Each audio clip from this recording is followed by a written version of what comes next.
今屆嘅奧運場館除咗主要喺巴黎之外，其實都遍佈喺唔同嘅城市㗎。潮什麼精神，梗係要帶大家玩到盡㗎啦！一於同大家輕鬆一下，坐唔使3個鐘頭火車就去到波爾多玩下其他嘢先啦。嗱，波爾多咧就係法國第9大嘅城市嚟嘅，人口咧就得20幾萬嘅啫。除咗出名靚酒莊之外，其實都有好多嘢啱小朋友玩㗎。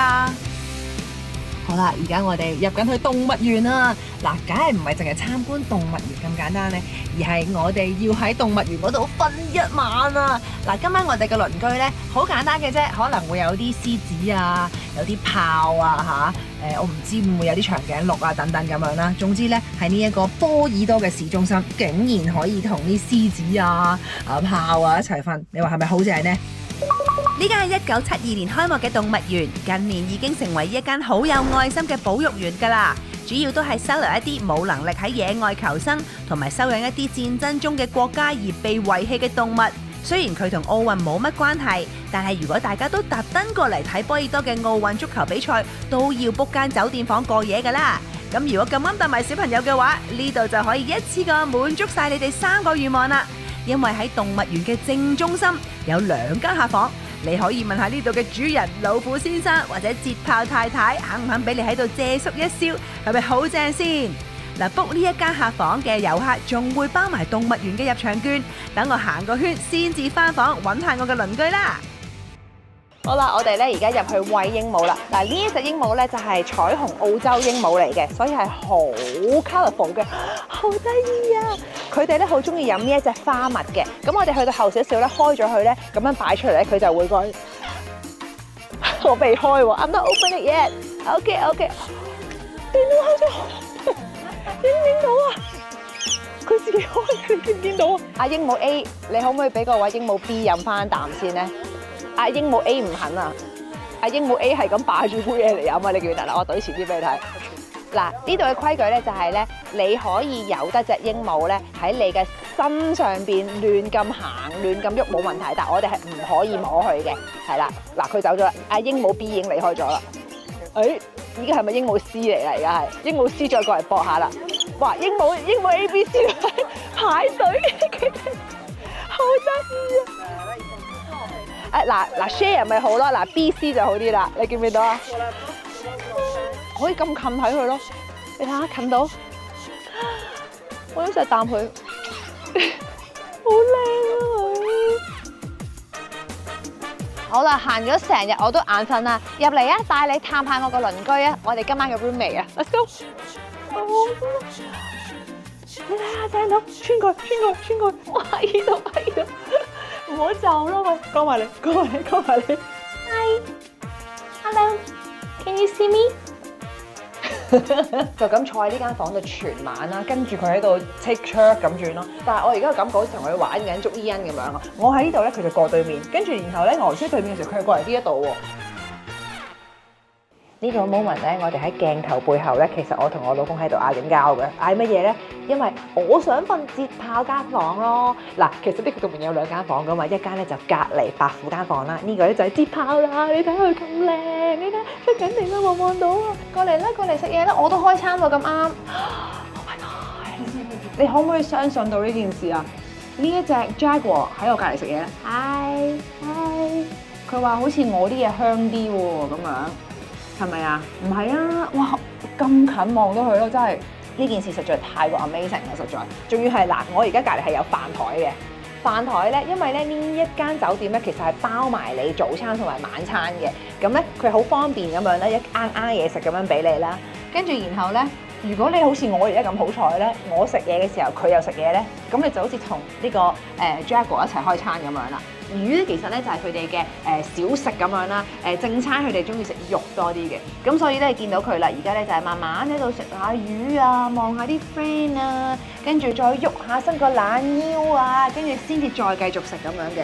我覺得個感覺咧係仲勁過咧我去非洲嗰啲 safari 咯，因為真係嘅，你去到 safari 其實你係冇可能可以咁大動作同埋咁大聲講嘢，同埋可以咁樣對住佢嚟食飯咯，冇可能嘅事。但係而家直情係你可以望到佢每一 part。每一個花紋，跟住佢隻眼，佢點樣食，你完全可以一路食一路望住佢食。即係我喺度食緊佢哋嘅 pasta 咁樣啦，跟住我就望佢喺度食緊生魚咁樣。同埋最正係咩？呢度大人小朋友都 welcome，BB 都得嘅，所以佢已經 set up 好一個 BB 嘅餐具。好可惜，我啲小朋友唔喺度啦，今次唔緊要，我嘅小朋友 Duncan 同埋 Casey， 媽咪下次一定帶埋你嚟喺度住㗎。兩間都係大概700幾尺左右，有2層，可以住到6個人㗎。佢哋嘅設施亦都非常之齊備，仲包埋你2餐。因為呢2間客房都實在太受歡迎嘅關係，佢哋嚟緊仲會收留幾隻俾其他動物園遺棄嘅獅子，喺度開多一間獅子房，咁大家就多個鄰居選擇啦。嗱，我哋嘅鄰居出咗嚟呢一度咧曬緊太陽，咁而家咧好多小朋友咧都可以睇到佢哋啦，你睇下幾舒服。不過我想講嘅咧就係其實我哋間房就喺嗰度啊嘛，我覺得佢哋設計得好好嘅一樣嘢就係咧，雖然呢個係動物園啦，雖然我哋晏晝就會 check in 啦，但係其實咧呢度嘅遊客咧係唔會入到去咧，就或者唔會遠望到咧我哋個房入邊喺度做緊啲咩嘅，咁所以我哋仍然都係有我哋嘅私隱喺度嘅，咁但係我哋就可以近咁多望到呢啲咁靚嘅節炮啦。你睇下，好靚啊！呢一個動物園咧，都算係我去咁多個動物園之中咧一個我幾中意嘅，因為咧真係咧你可以係好 close 啊，同佢哋係好近嘅，即係唔會有一個籠去即係遮住佢哋。OK， 係啊，講緊嘢。呢個亦都係個宗旨嚟嘅。盡量咧都可以的話咧，都唔想韞住一啲咧唔需要被韞嘅動物嘅。咁好似佢哋咁樣啦，其實佢哋就算周圍飛完之後，佢都係會翻嚟自己個竇嗰度咁樣嘅。咁所以咧，小朋友咧係好開心，因為真係可以咁近對住佢哋咯，好靚啊佢！嗱，喺奧運期間咧 Bordeaux 呢一個 stadium 咧，總共咧會舉辦7場嘅足球賽事嘅。咁而家咧就帶大家入去個 stadium 望下有啲咩睇先，好唔好啊？行啦！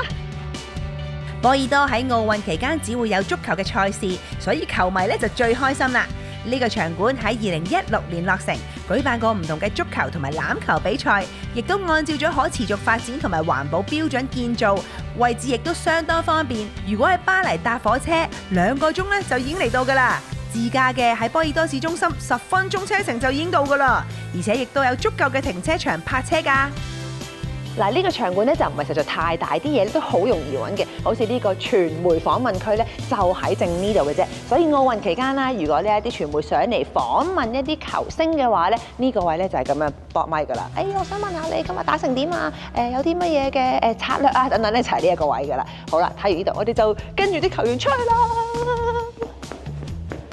嗱，呢個咁大嘅位置咧，就係球員臨出場之前咧喺度等出場嘅位置㗎啦。但係我想講呢個天窗咧就非常之開心啦，唔係球員開心，而係 fans 開心啊！因為坐喺上面嘅 fans 都可以喺呢個窿窿度望到啲球員㗎。嗱，咁多個球場裏邊咧，呢個球場咧真係比較親民啦，因為咧球員喺呢度出嚟啦 ，fans 咧就喺正呢一度啦，所以咧如果有小朋友 fans 嘅話咧，就可以企晒呢度咧同啲球員 say hi 啦，同埋咧最主要咧佢哋嘅觀眾席同埋呢一個草地咧真係好近嘅，咁所以如果你坐到第一行嘅話咧，真係好似喺正你前邊踢波咁樣啊！嗱，呢啲咧就係球員啊、球證啊等等坐嘅位置啦。哇，好亂啊，因為而家好凍。